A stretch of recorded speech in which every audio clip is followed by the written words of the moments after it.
Splattering, so I'm going to flick little bits of colour onto your face. Yeah, with my mouth too. No, it's just around the top. Keep your eyes closed there.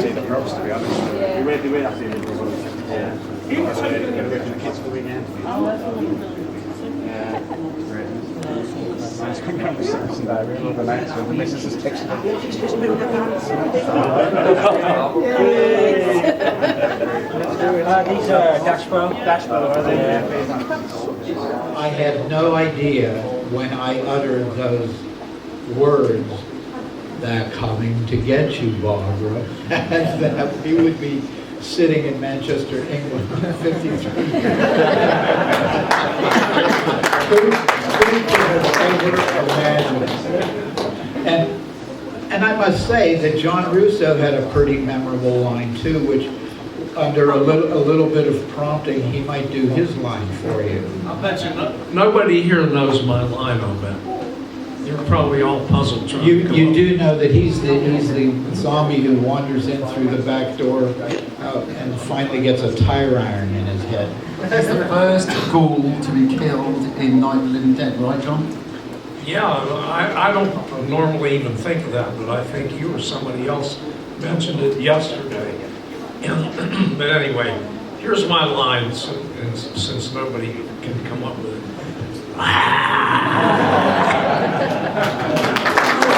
Nobody ever asked me to do it.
This is something that I've always been interested in. How did George primarily see himself? Did he see himself as a director, a writer-director, an editor, or all of those things through expediency? You know what, he was like, he was the cheap Spielberg. I mean, he was, a total filmmaker. And George had a photographic memory. I was always amazed at this. When we would shoot something, they would call it, he would spill a lot of film, meaning they just keep rolling film. Because we didn't have a lot of cameras, we just had one camera, he would just keep doing as much film as he needed to, in his mind, get the shot he wanted.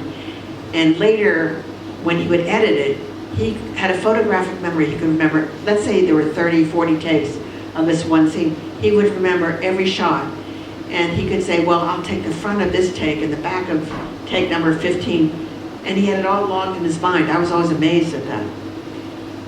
Somebody said that they watched him in the edit studio, or in the edit suite, and they said that, and I forget who said this, but they said he moved like lightning. There'd be all these strips of film hanging over his shirt, and he knew exactly where he was going, and he worked really quickly. Yes, he did. He could have all these strips of film hanging in front of him, and he worked on one of these reel-to-reel things, and he'd be like this, putting it in. It was extraordinary to watch him. And when he was, those were days when he was really sharp and he had a lot of energy. And I mean, he had an amazing mind.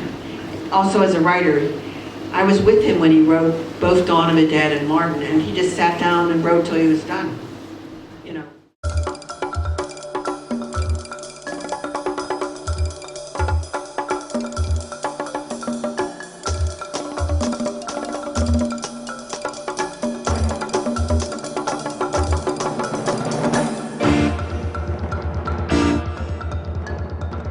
Very loyal to this film, and Gary Clark talks about it, that it's evolved into like a fine wine. He truly believes that this film is getting more and more popular, and more respect from Romero fans as time goes by.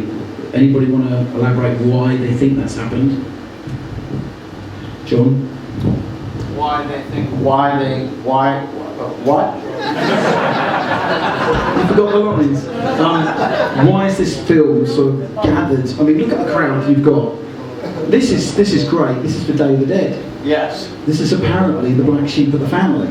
Well, I don't think it is. I think there's a little two factions maybe. One for dawn, one for day. I'm personally a day man myself. I think it's honest. I think it creates a reality that is true, real. It's visceral. It has strong characters. One of the very first female leads that is portrayed as a hero and strong character. I think all of those elements, make this very special as a film. And I was happy to introduce it to my son, who never saw it before 2 nights ago. And I think he said he liked it. So. Well, he came to the house and he said, he walked in, he said, I've watched Martin, but I haven't seen Day of the Dead. I told him to get out, and he looked at me like, are you serious? Is he in here? Is he watching? He was in here. Ah, true story, right? I told you to get out. You didn't get out though, he didn't listen to me. He said you were too short or something, I don't know. Crossing the movie too. Ralph, when you were hired as an extra, were you told what specific role as a special zombie, were you told in advance what you would be doing? So did you know that you would be shot or blown up or a squib, or was it just sprung on you on the night? First of all, I wasn't hired. I just showed up and they gave me $1 and I signed my name on a piece of paper, and they put makeup all over my face and they took me to a room and everybody's playing cards and talking with each other, and then they'd come and say, okay, we need 15 people, and everybody would follow them down the stairs and wherever they were going, and they, okay, this is what you're going to do. You go there and do this. You go there and do this. And the first night I was on the ice in the hockey rink, and when George met me through Chris and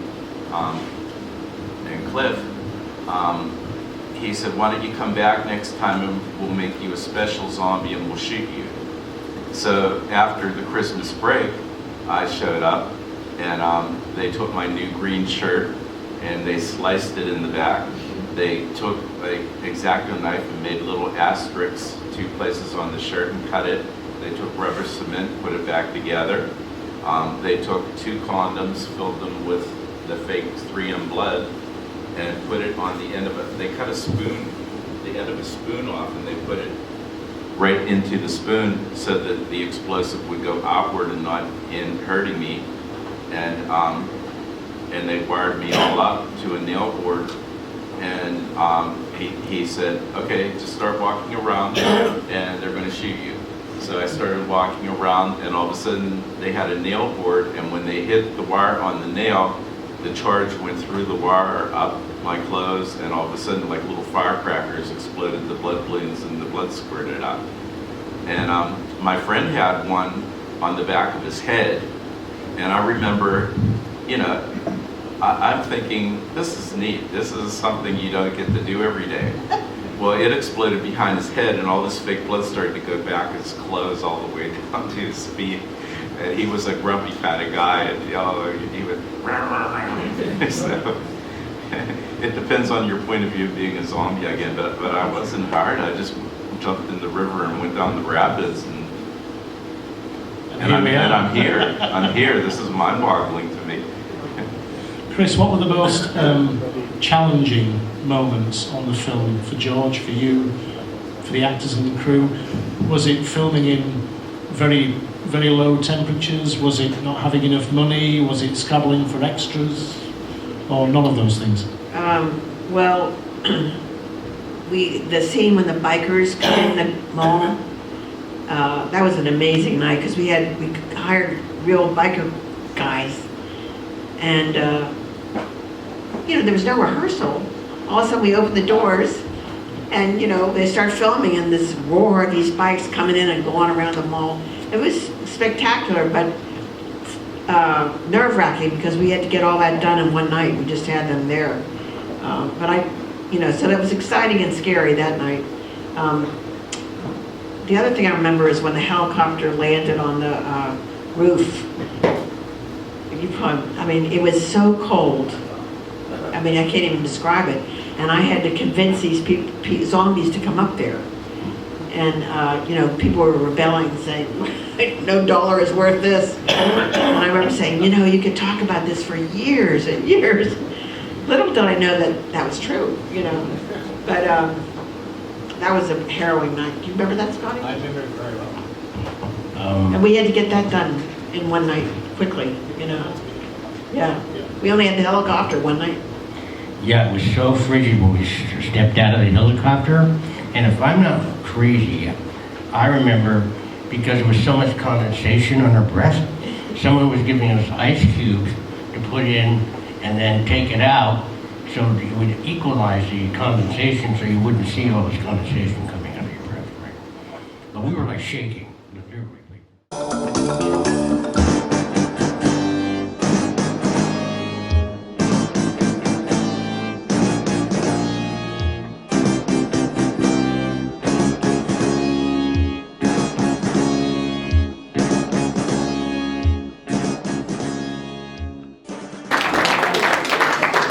So how did you get that bit? Did you put yourself forward and say, hey, look, I want to be a zombie and I want to be one of the ones that gets really smacked, or were you just George? You think I had a choice? No, well, George and Vince Cervinsky and Gary and I stayed at the house because we couldn't afford to have anybody, security or anything like that, and somebody had to watch the equipment and all that kind of thing. And then whenever I think we were shooting, well, to back up a little bit, I was almost the ghoul in the cemetery. I got into the makeup because nobody was around.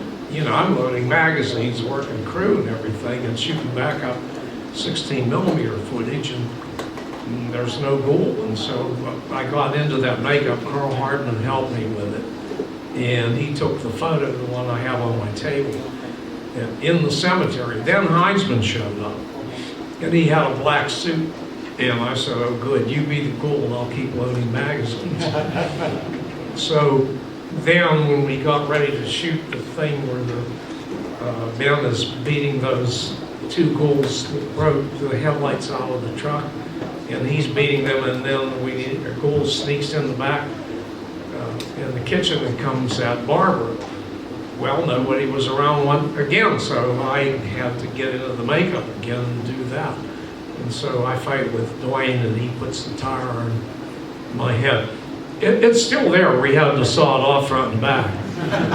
And we did a skin graft. And the good thing about it raised my IQ by 10 points. But if I pass a junkyard and they turn on that big magnet, I'm in trouble.